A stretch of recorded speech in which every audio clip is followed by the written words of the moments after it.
Olá pessoal, vamos falar nesse vídeo então sobre circuitos RL, né? Circuitos que tenham resistores e indutores, tá? Como eu vou dividir esse vídeo em duas partes, eu vou resolver a primeira parte usando conceitos mais simples, né, de triângulos, né? E na segunda parte eu vou usar o conceito de fasores e talvez entre eles eu faça um vídeo sobre uma revisão sobre números complexos, tá? E para que fique mais fácil de entender, então já vamos colocar aqui valores numéricos para a gente ir resolvendo já como se fosse um exercício, né?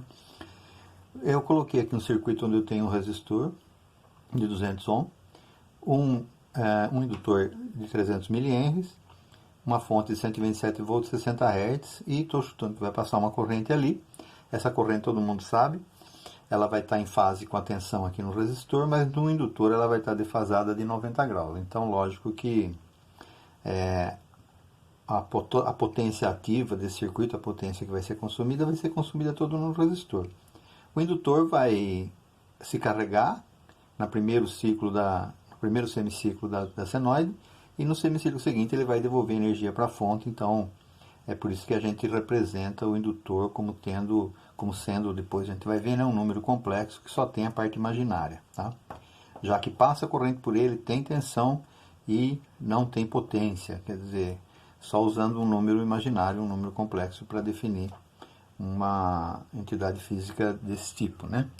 Então, a reatância indutiva do indutor, e como ele tem inércia de corrente, a gente sabe que é 2π vezes a frequência vezes a indutância, ou seja, a reatância, quer dizer, a resistência que ele oferece à passagem da corrente alternada, vai ser tanto maior quanto maior for a frequência e quanto maior for a indutância.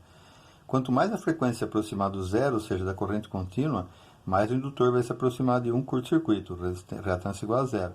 Quanto mais a indutância se aproximar de zero, ou seja, um fio, simplesmente um fio, a reatância vai tender a zero também. Quanto maior a frequência, para valores muito altos de frequência, ele se torna um circuito isolante. E para valores muito altos de indutância, ele também se torna um circuito isolante para a corrente alternada. Quanto maior a indutância, quanto maior a frequência, menos corrente vai passar por esse circuito aqui, tá? Então, calculando a indutância, eu coloquei um indutor de 300 mA, deu 113 ohm a indutância, né? O XL. E o R vai ser simplesmente 200 ohm, né? O R simplesmente 200 ohm. Lembrando que a corrente vai estar atrasada no indutor em relação à tensão da fonte e vai estar em fase no resistor. Ou seja, se eu definir a corrente como um ângulo zero, a tensão vai estar adiantada, tá? A corrente atrasada, a tensão adiantada em relação à corrente, tá?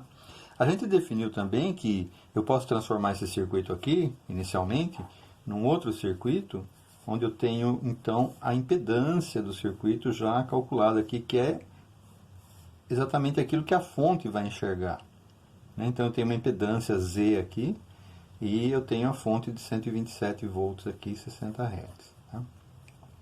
Uma vez que eu estou trabalhando com impedância, eu posso até esquecer da frequência, porque eu sei que a frequência não vai mudar, é sempre 60 Hz.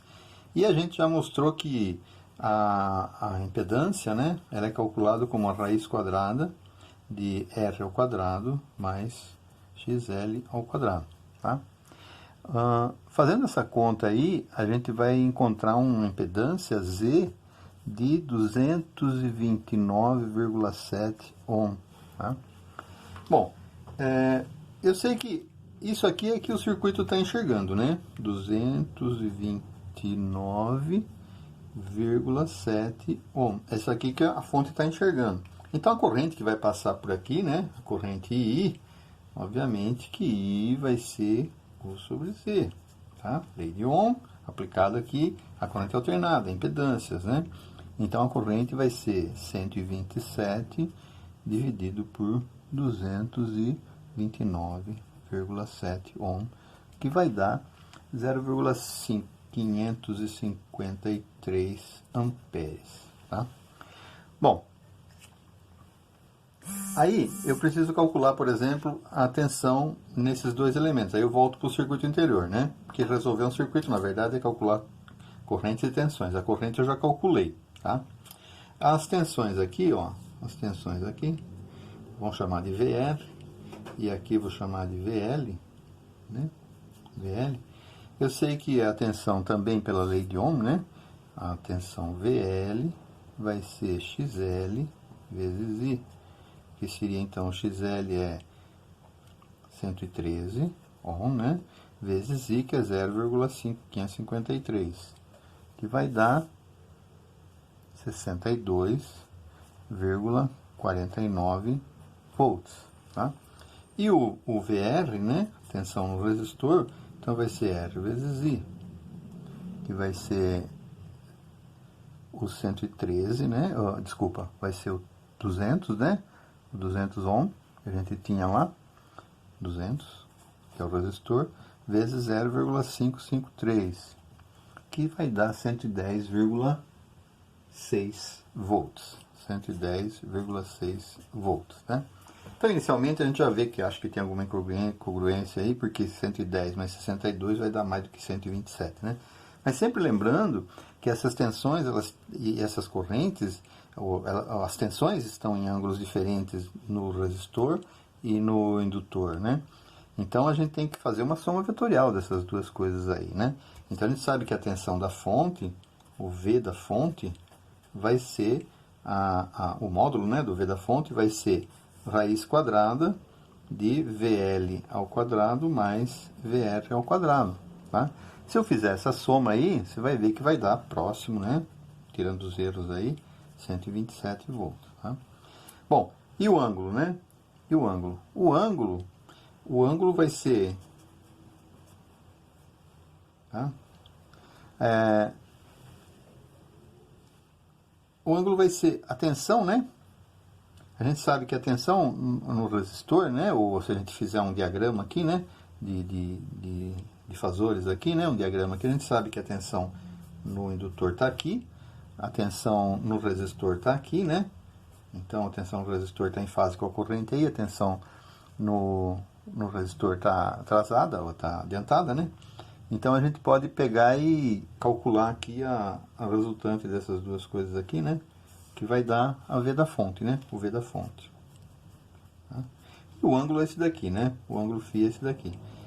Tá? Sempre o ângulo que a tensão da fonte faz com o resistor, né? Então a gente sabe que, olhando ali para aquele negócio ali, a gente vai ver que V cosseno φ, V cosseno φ, vai ser a tensão no resistor, tá?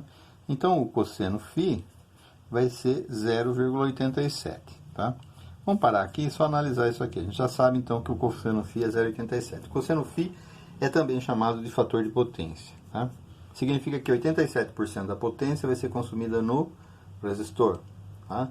E o resto fica com uma potência fictícia sendo consumida pelo indutor, ou seja, a fonte vai ter que fornecer uma potência aparente total e só 87% que vai ser transformado efetivamente em calor, né?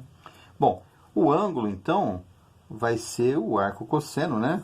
O ângulo φ vai ser o arco cosseno de 0,87, tá?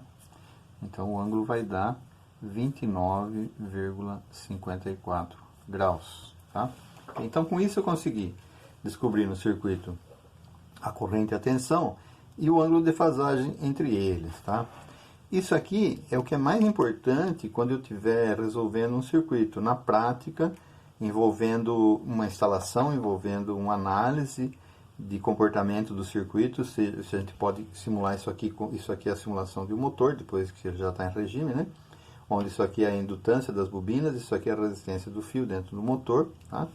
Então, eu sei que eu vou ter um cosseno φ de 0,87, eu vou ter uma potência ativa que vai ser consumida no resistor, uma potência reativa no indutor, e que a soma das duas vai ser a potência aparente, como a gente viu.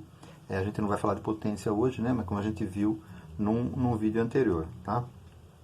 Beleza? Então, essa aqui é uma forma muito simples, né, de resolver. A gente calculou a impedância primeiro, a gente calculou a corrente, e através da corrente a gente calculou as duas tensões, tensão no resistor e a tensão no indutor, tá? Mas a gente sabe que elas estão defasadas de algum ângulo aí. Qual que é o ângulo, né?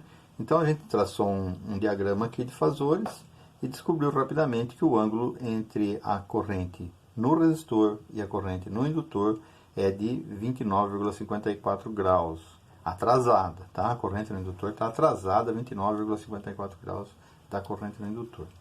Ok? Espero que tenha ficado claro aí. No próximo, então, eu vou mostrar como fazer isso usando fasores. Eu vou usar até os mesmos valores aqui para a gente chegar no mesmo resultado, ok? Beleza, então.